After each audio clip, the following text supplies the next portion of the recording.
Hi this is Vek and you are watching my channel. तो भाई चालू करते हैं, वापस से आते हैं अपनी सीरीज पे। और ये सीरीज बन रही है कौन सी? इंट्रोडक्टरी मैक्रोइकोनॉमिक्स की। सिंपल, चाहे आप बीकॉम के बच्चे हो, चाहे बीए के बच्चे हो, चाहे आप प्रोग्राम के हो, चाहे आप ऑनर्स के हो, आप आराम से पूरी प्लेलिस्ट देख सकते हो। बस आपकी बुक का नाम मेक श्योर करना कि वो इंट्रोडक्टरी मैक्रोइकोनॉमिक्स हो। सिंपल इतना। चलिए, तो आज करने वाले हैं चैप्टर नंबर 8वां, जिसका नाम है क्रेडिट क्रिएशन। और चैप्टर शुरू करने से पहले एक छोटी सी बात जो कि इंपॉर्टेंट है आपके लिए भी हमारे लिए भी, कि अगर आप नोट्स परचेज करना चाहते हो इस सब्जेक्ट के, नहीं किसी भी सब्जेक्ट के, तो आप इस नंबर पे कांटेक्ट करके जो भी मिनिमम अमाउंट होगा व्हाट्सएप पे पेमेंट करने के बाद आराम से नोट्स परचेज कर लोगे। कोई दिक्कत तो नहीं, उसमें पूरी बुक की आपको एक तरीके से समरी मिल जाएगी, नोट्स मिल जाएंगे, ताकि आप इजीली आराम से पेपर में अच्छे मार्क्स स्कोर कर सको। सिंपल से। चलिए, तो चालू करते हैं। बात आती है क्रेडिट क्रिएशन। अब ये क्रेडिट क्रिएशन क्या बला है भैया, क्या समझाना चाहते हो इसके बारे में वो समझो। तो समझिए, ये जो क्रेडिट क्रिएशन है एक फंक्शन है किसका? बैंक्स का। आपने कभी भी जिंदगी में नाम तो सुना होगा सर बैंक्स का। अब ये बैंक्स क्या होता है, या फिर सीधी बात अगर कही जाए तो बैंकिंग क्या होता है। बैंकिंग समझाने से पहले आपको पता होना चाहिए कि दो तरह के बैंक होते हैं। एक होता है कमर्शियल बैंक, है ना जी, और दूसरा होता है हमारे पास सेंट्रल बैंक।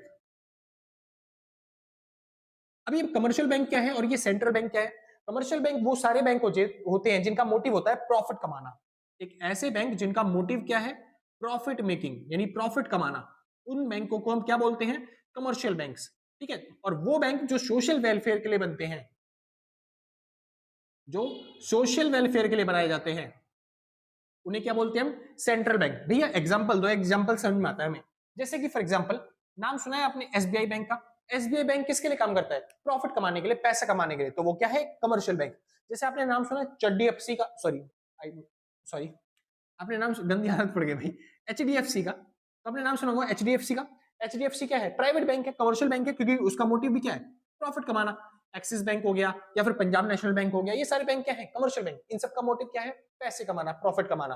लेकिन वहीं पे सेंट्रल बैंक देश का सबसे बड़ा बैंक होता है, इसीलिए क्योंकि ये सोशल वेलफेयर का काम करते हैं ना, इसीलिए इसको हम एपेक्स बैंक भी बोलते हैं। क्या बोला जाता है इन्हें?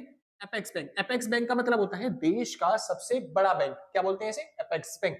चलिए, एग्जांपल अगर कोई पूछता है तो मैं बता सकता हूं, हमारे देश का जो सबसे बड़ा बैंक है RBI, reserve bank of India, ये एक सेंट्रल बैंक है। दूसरा फेडरल बैंक, अमेरिका का जो बैंक है। ठीक है जी, ये देश को कंट्रोल, मतलब देश के जो चलते हैं बोन नैरो होती है ना, उसका काम करता है।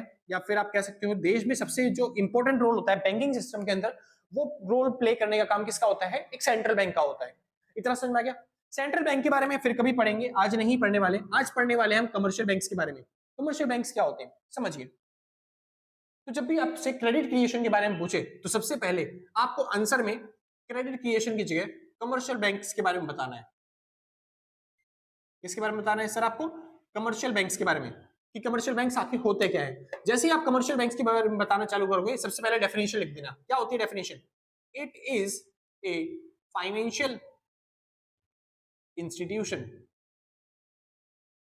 कमर्शियल बैंक्स क्या है? एक फाइनेंशियल इंस्टीट्यूशन है। और उसके बाद दो तीन एग्जांपल डाल देना, जैसे मैंने आपको बताया एसबीआई बैंक, एचडीएफसी बैंक। ठीक है जी, इसके साथ साथ क्या? Axis bank, Punjab national bank, जो भी आपका मन करे वैसे एग्जांपल डाल सकते हो। इतना समझ में आ गया? कोई दिक्कत तो नहीं है बस। अब उसके बाद उसने क्या पूछा था? सेंट्रल बैंक, ये सॉरी, उसने पूछा है क्वेश्चन वाले ने कि क्रेडिट क्रिएशन क्या होता है। और क्रेडिट क्रिएशन ना कमर्शियल बैंक का एक फंक्शन होता है।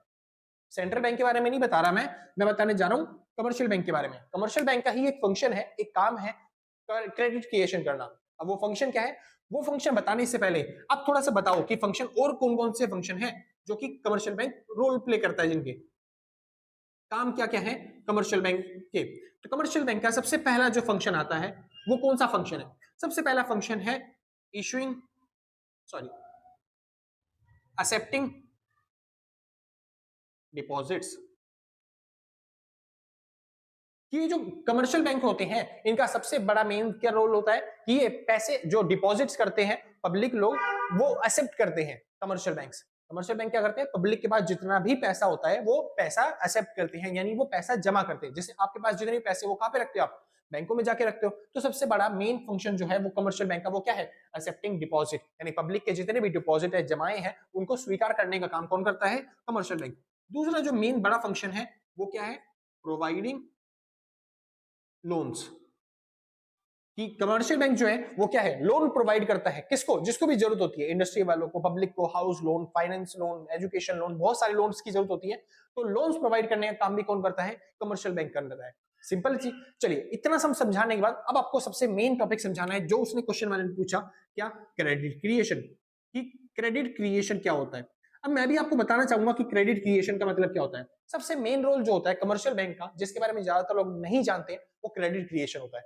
क्रेडिट क्रिएशन का मतलब होता है कि अगर आप बैंक वालों को 1000 रुपए दोगे तो वो उसी 1000 रुपए का 10,000, 20,000, 1,00,000 रुपए तक बना सकते हैं उसी 1000 रुपए से। जैसे फॉर एग्जाम्पल, मैं अगर आपको 1,000 रुपए देता हूं, मैं बोलता हूं कोई भी बिजनेस करो और इस पैसे को डबल करो, पैसा डबल डबल करो, तो कई लोग कहेंगे भैया हम जी बहुत टाइम लग जाएगा, 1 साल लग जाएगा, 2 साल लग जाएगा। हाँ भाई इतना लगता है। अगर आप बैंक में भी पैसा रखोगे एफडी बना के भी, तो एफडी उस पैसे को डबल करने में, क्योंकि 7% का इंटरेस्ट मिलता है, उस पैसे को भी डबल करने में लगभग लगभग आपको 8 से 10 साल लगेंगे। सिंपल जी। तो पैसा डबल करने में आपको बहुत मेहनत करनी पड़ती है, लेकिन वहीं पे जो कमर्शियल बैंक होता है वो 1000 रुपए को ही 10,000, 50,000 बना देता है। वो किस तरीके से बनाता है, वही चीज हमको यहाँ पे सीखनी है। किसके अंदर सीखनी है, क्रेडिट क्रिएशन के अंदर। कमर्शियल बैंक का फंक्शन क्या है, क्रेडिट क्रिएशन। अब ये कैसे करता है वो समझाना चाहता हूं, जिसके लिए भाई यहाँ पे मेरे को ये मिटाना पड़ेगा। जिसको नोट करना है फटाफट से एक बार नोट कर लो, फिर मैं मिटा देता हूँ। नोट कर लिया, चलिए भाई। अरे नोट करने का मतलब होता है भाई स्क्रीनशॉट लेना, स्क्रीनशॉट ले लिया और बस खत्म काम, आराम से नोट कर लेना बाद में। ठीक है जी। तो चलिए चालू करते हैं। कमर्शियल बैंक का फंक्शन क्या है, क्रेडिट क्रिएशन। अब क्रेडिट क्रिएशन समझाने से पहले एक छोटा सा वर्ड और है इसके अंदर आता है टॉपिक के अंदर, मैं वो बता देता हूँ।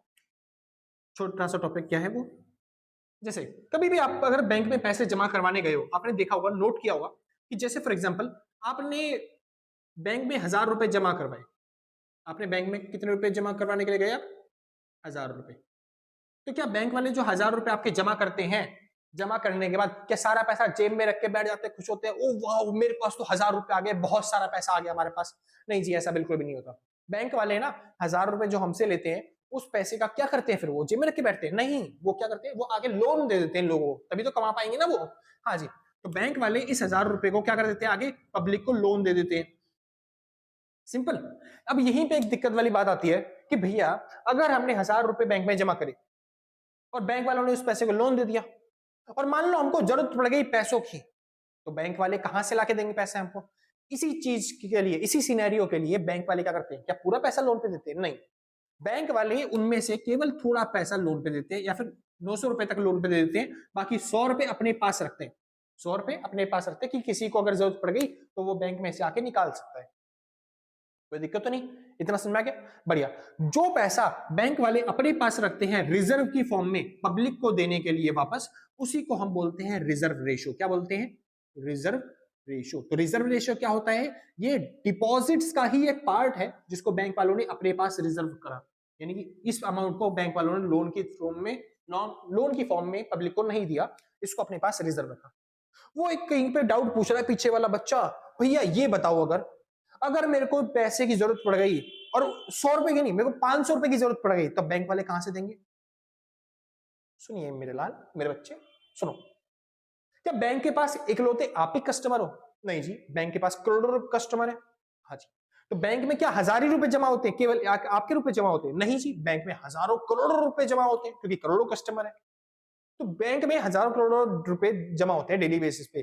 तो क्या बैंक वाले सारे पैसे लोन पे देते हैं, नहीं जी, भैया जी करोड़ों कस्टमर है, तो बैंक वाले 100 रुपए सबसे रखेंगे, तो 100 करोड़ तो बैंक वाले के पास डिपॉजिट रहते हैं, मतलब रिजर्व के रूप में रखते हैं। तो जब बैंक वालों के पास 1000 करोड़ रुपए जमा हुए, उसमें से बैंक वाले 100 करोड़ रुपए अपने पास रिजर्व में रखते हैं, 900 करोड़ रुपए जो है वो पब्लिक को लोन दे देते हैं।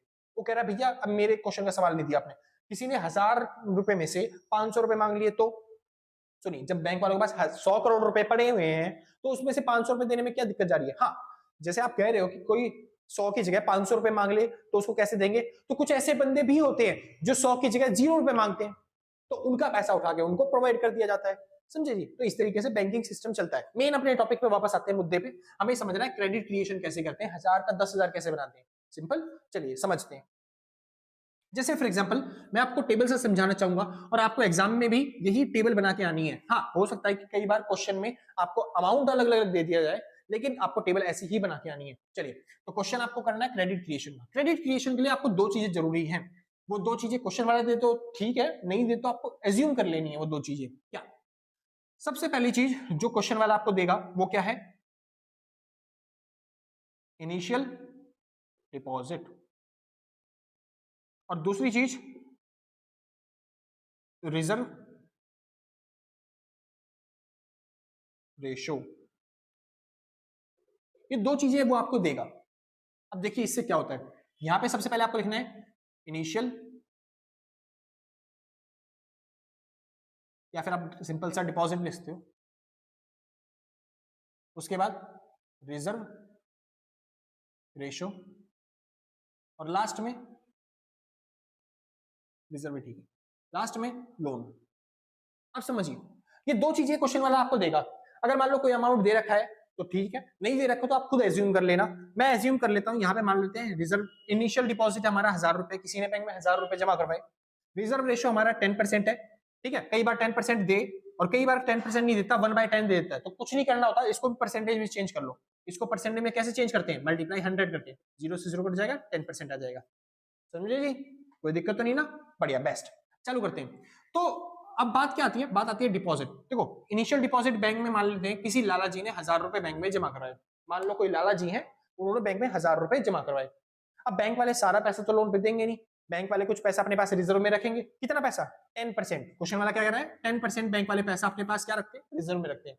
तो 1000 रुपए का 10% कितना हो गया भैया, 1000 रुपए का 10% हो गया 100 रुपए। तो बैंक वाले 1000 में से 100 रुपए अपने पास रखेंगे, और बाकी पैसा जो बच गया, यानी कितने रुपए बच गया, 900 रुपए, वो क्या करेंगे, लोन पे दे देंगे। समझे। अच्छा लोन किसको दिया, लोन दिया लाला की बहू को। क्यों, क्योंकि लाला कंजूस था, लाला अपनी बहू को नेकलेस दिलाता नहीं था। अब लाला की बहू को लेना है नेकलेस, अब वो नेकलेस कहां से ले, तो लाला की बहू ने सोचा बैंक से ले लेती हूँ पैसा लोन पे, मेरा पति तो लाला है, वो चुका ही देगा लोन किसी ना किसी तरीके से, जब सर पे डंडे पड़ेंगे। तो उसने क्या किया, बैंक से लोन ले लिया। ये लोन किसने लिया, लाला की वाइफ ने। तो ये लोन जब लाला की वाइफ ने लिया तो उसने क्या लिया होगा उस पैसे से, उस पैसे से उसने लिया होगा नेकलेस। वो पैसा किसके पास गया, वो पैसा गया नेकलेस वाले के पास। समझे, जो बैंक से लोन लिया वो पैसा गया नेकलेस वाले के पास। नेकलेस वाला क्या जेब में रखे घूमेगा, नहीं, नेकलेस वाला भी तो अपने बैंक में जाके जमा करवाएगा पैसा। तो दोबारा से वो 900 रुपए किसके पास आ गए, दोबारा से वो 900 रुपए आ गए बैंक के पास, दोबारा डिपॉजिट हो गए। बैंक वाले फिर इसका 10% यानी कि 90 रुपए रिजर्व में रखेंगे, और जो 900 में से 90 रुपए रिजर्व रखने के बाद बाकी बचा 810, वो क्या करेंगे, फिर से किसी और को लोन पे देंगे। समझे। इस बार लोन लिया किसने, लाला जी की बेटी ने, क्योंकि लाला कंजूस, लाला जी की बेटी को देखनी है मूवी थिएटर में जाके, तो उसने 810 रुपए का लोन ले लिया। उसने ये पैसा दे दिया मूवी थिएटर वाले को। मूवी थिएटर वाला क्या जेब में रख के बैठेगा पैसे, नहीं, वो कहां पे जमा करेगा, बैंक में। तो ये पैसा दोबारा से घूम के 810 रुपए किसके पास जमा हो गए, बैंक के पास। बैंक वाले फिर 10% अपने पास रखेंगे 81 रुपए, बाकी 729 रुपए का क्या देंगे, किसी और को लोन। फिर ये 729 रुपए क्या हो गए, दोबारा घूम के बैंक के पास आएंगे, और सेम ऐसी जो प्रोसेस है वो चलती रहेगी। और आपको ऐसे ही डैश डैश डैश लगा के आना है एग्जाम में बाद में। समझे, इतना करने के बाद डैश लगा देना, क्योंकि पूरी टेबल नहीं भर पाओगे आप। समझे जी, बहुत अच्छे। क्योंकि सबसे मेन इंपॉर्टेंट टॉपिक है आपका टोटल। अगर आपने टोटल नहीं किया पेपर बर्बाद, कुछ काम का नहीं है आपके लिए। समझे, टोटल करना सबसे इंपॉर्टेंट। और टोटल कैसे करें, देखो इसका तो पूरा अमाउंट हमने निकाला ही नहीं, तो टोटल कैसे किया जाए, मैं सीधे सिंपल सा बताता हूँ। देखो 1000 रुपए बैंक में जमा हुए थे, उसमें से बैंक वालों ने 100 रुपए रिजर्व रखे, 900 रुपए का लोन दे दिया, यानी 1000 में से 100 रुपए बैंक वालों के पास वापस आ चुके हैं। 900 रुपए जो लोन दिया था वो पैसा घूम के फिर बैंक के पास आया, बैंक वाले ने इस बार 90 रुपए और रख लिए। 100 रुपए पहले रखे थे, 90 रुपए और रखे, 810 रुपए लोन दे दिया। यदि देखो वही पैसा है 1000 रुपए जो बार बार घूम ही रहे हैं। बैंक वाले पहले 100 रुपए रखे थे, फिर 90 रुपए रखा, फिर 81 रुपए रखा, ऐसे करते करते करते करते करते एक टाइम ऐसा होगा कि सारा पैसा बैंक वालों के पास आ जाएगा, क्योंकि रिजर्व रख लेंगे वो लोग, क्योंकि धीरे धीरे सारा पैसा वो रिजर्व करते जा रहे हैं ना। हाँ जी, यानी टोटल रिजर्व का कितना आ जाएगा, 1000। चलो मैं मान लेता हूँ आपको नहीं आया समझ में, मैं सीधा बता देता हूँ करना कैसे। इसका टोटल करने के लिए आपको निकालना पड़ेगा क्या, के। क्या निकालना है, के को बोलते हैं क्रेडिट क्रिएशन। के निकालना है, के का फॉर्मूला होता है 1 अपॉन में आर। आर क्या फॉर्मूला होता है, 1 अपॉन में आर। आर चलिए सॉल्व करते हैं एक बार फटाफट से। तो आर क्वेश्चन वाले ने पहले से दे रखा था रिजर्व रेशियो, जो कि कितना था 10%। तो जब भी मैं 10% लगाऊंगा, परसेंटेज हटेगी तो ऊपर आ जाएगा 100, यानी कि 1 अपॉन में 10 मल्टीप्लाई में 100 ऊपर आएगा। समझे जी, और इस जीरो से जीरो कट गया, आपका आंसर आ गया 10। समझ में आया। तो ये जो आपकी के की वैल्यू आई है, इसको पहली लाइन से, यानी जो फर्स्ट रो होगी ना, इस पूरी लाइन से मल्टीप्लाई कर देना, आपका टोटल आ जाएगा। जैसे कि फॉर एग्जांपल 1000 को 10 से मल्टीप्लाई करेंगे तो कितना हो जाएगा 10,000, 100 को 10 से मल्टीप्लाई करेंगे तो कितना हो जाएगा 1000, 900 को 10 से मल्टीप्लाई करेंगे तो कितना हो जाएगा 9000। समझे, ये सब आ जाएगा इसका टोटल। अच्छा एक बार और समझा देता हूं इस चीज को कैसे किया। सपोज करो कि यहाँ पे पर 20% होता, 20% होता, तब कैसे करते? तो 20% के केस में 1 में 20% लिखते, परसेंटेज जब भी हटता तो ऊपर आ जाता है क्या, मल्टीप्लाई में 100, और 20 से कट गया कितने पे, 5 पे, यानी कि आपका आंसर आ गया 5%। तो 5 से मल्टीप्लाई करना पड़ता फर्स्ट रो को, समझे? इस तरीके से आपको ये पूरा क्रेडिट क्रिएशन का क्वेश्चन जो है वो सॉल्व करना है। समझ में आ गया ना? बहुत अच्छी बात है। अब टोटल कर लिया। अब देखो समझाना क्या चाह रहा था मैं, समझाना चाहता अगर आप बैंक वालों को 1000 रुपए देते हो तो वो उसका 10,000 रुपए बना देते हैं। कैसे, समझो। बैंक वालों को लाला जी ने कितने रुपए दिए थे, 1000 रुपए, और यही पैसा तो बार बार घूम रहा था। तो बैंक वालों ने 1000 रुपए में से 100 रुपए तो अपने पास रख ही लिए, और 900 रुपए का लोन दे दिया एक बंदे को। वही 900 रुपए दोबारा घूम के बैंक वालों के पास आया, कुछ नया नहीं आया। बैंक वालों ने इस बार 90 रुपए और रख लिए, यानी 190 रुपए अपने पास रख लिए, और एक बंदे को 900 का लोन दे दिया और एक बंदे को 810 का लोन दे दिया, समझे? वही 1000 रुपए हैं, लेकिन बैंक वालों ने टोटल 900 और 810 यानी 1710 रुपए का लोन दे चुके हैं। 1000 रुपए कोई बैंक को देता है तो बैंक 1710 का लोन भी दे देते हैं लोगों को, और उसमें से 190 रुपए बैंक वालों के पास पड़े भी होते हैं। इसी तरीके से आगे प्रोसेस चलती रहेगी, तो आप देखोगे वही 1000 रुपए जो बार बार घूम रहे हैं। तो बैंक वालों ने क्या किया, 1000 रुपए वापस अपने बैंक में रख भी रखे, रिजर्व के रूप में रख भी लिए, और 9000 रुपए का लोगों को लोन भी दे दिया, कभी 900 का, कभी 810 का, कभी 729 का, ऐसे करते करते टोटल 9000 रुपए का वो लोन भी दे चुके हैं। समझे? कोई दिक्कत तो नहीं। इस प्रोसेस को बोलते हैं क्रेडिट क्रिएशन, कि पैसे से पैसा कैसे बनाते हैं। बैंक वाले 1000 रुपए दो, मतलब आप बैंकों को 1000 रुपए दोगे तो बैंक वाले उसका 10,000 कैसे बनाएंगे। सिंपल सर, समझ में आ रहा है? कोई दिक्कत तो नहीं ना? बढ़िया, एक बार देख लो भाई। चलो रिकॉर्ड तो हो रहा है सब, चलिए आगे चले। इतना समझ में आ गया होगा ना? बहुत अच्छे, मेरे को लगता है आप अच्छे तरीके से समझ रहे हो। लेकिन हाँ, इतने पे आपको अच्छे नंबर नहीं मिल जाएंगे भाई। 16-16 नंबर का क्वेश्चन आता है, 12-12 नंबर के क्वेश्चन आते हैं। इसके बाद करना क्या है, इसके बाद पहले आप ये सब बकवास लिखोगे, वहां पे डेफिनेशंस हो गई, फंक्शंस हो गई, ये सब बताओगे। उसके बाद आपको टेबल से आपको एक्सप्लेन करना है कि क्रेडिट क्रिएशन आखिर होता क्या है। फिर आपने जो टेबल बनाई है, ये इसी को सपने में याद नहीं आ जाएगी कि ऐसा ही टॉपिक होता है। आपको इस टेबल को एक्सप्लेन भी करना पड़ेगा, समझे? हाँ जी। अब वो टेबल को एक्सप्लेन कैसे करना है, उसके बाद देखो, पहले ये लिखना, फिर ये लिखना, उसके बाद जो लिखना है वो मैं यहाँ पे लिख के दिखा रहा हूँ, ठीक है? जिसको नोट करना है फटाफट से नोट कर लो भाई। कर लिया नोट? बहुत अच्छी बात है, पिटो देता हूँ। हाँ जी। इतना करने के बाद आपको यहाँ पे लिखनी है सबसे पहले अजम्पशंस। अजम्पशंस मतलब मान्यताएं। क्या बात आप मानोगे कि ये आपका 1000 रुपए 10,000 रुपए बन जाए, वो क्या बातें माननी पड़ेंगी आपको? सबसे पहली अजम्पशंस है, all transactions are in cheque. कि सभी के सभी ट्रांजैक्शन किस में होनी चाहिए, चेक की फॉर्म में होनी चाहिए। क्योंकि खुद सोचिए, अगर बैंक वालों ने किसी को 729 रुपए का लोन दिया, क्या वो इंसान 729 रुपए जमा करवाएगा? नहीं, वो बोलेगा 29 रुपए खा जाते हैं यार, तो 29 रुपए खा जाएगा। बैंक वालों के पास कितने रुपए आएंगे, बस खाली 700 रुपए। तो क्या अगली बार वो 729 का लोन दे पाएगा? नहीं। क्रेडिट क्रिएशन की प्रोसेस पूरी फेल हो जाएगी, उनका क्रेडिट क्रिएशन का पूरा अमाउंट जो है ना वो कम हो जाएगा, समझे जी? तो इसीलिए सारे ट्रांजैक्शन चेक में होना जरूरी है, तभी तो देश ज्यादा पैसा कमा पाए, तभी तो मोदी जी ने डिजिटल इंडिया किया, तभी तो सारा पैसा एक एक रुपए का, एक एक पाई का हिसाब चलते हैं, गवर्नमेंट के पास होता है, बैंक वालों के पास होता है ना जी? चलिए दूसरा, दूसरा assumption क्या है, ऑल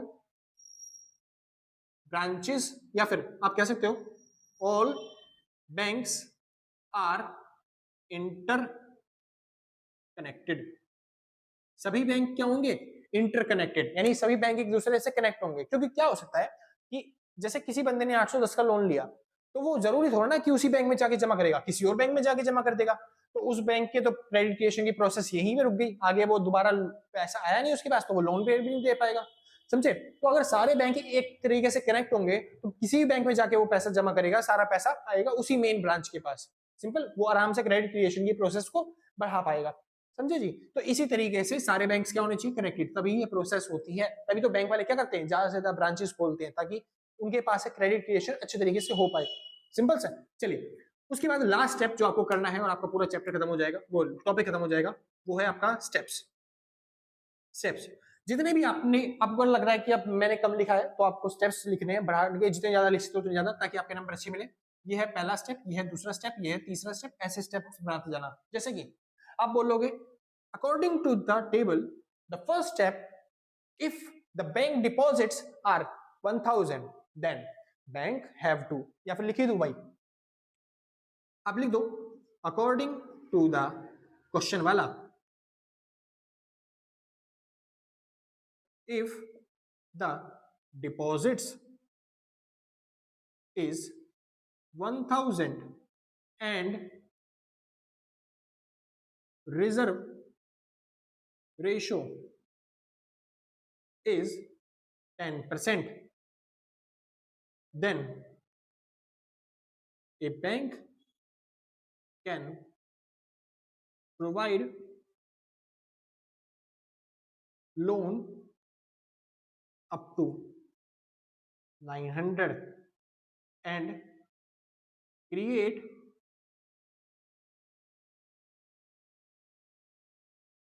reserve of ₹100।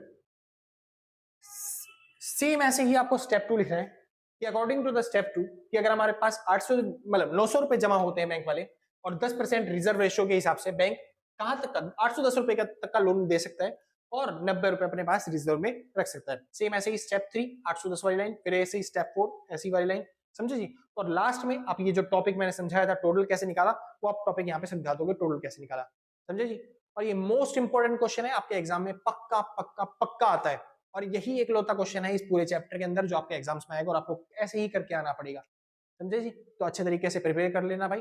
और एक छोटा सा टॉपिक रह गया, वो छोटा सा टॉपिक बस एक रट्टा लगवा देता हूँ आपको और आपका पूरा टॉपिक जो है पूरा चैप्टर जो है वो मेरी तरफ से खत्म हो जाएगा, सिंपल जी। तो आगे से मैं हट रहा हूँ, जिसको नोट करना है फटाफट से नोट करो, ठीक है भाई, वैसे नोट कर लेना फटाफट और एक छोटा सा टॉपिक फाइनल पढ़ के जाना, ठीक है जी यार।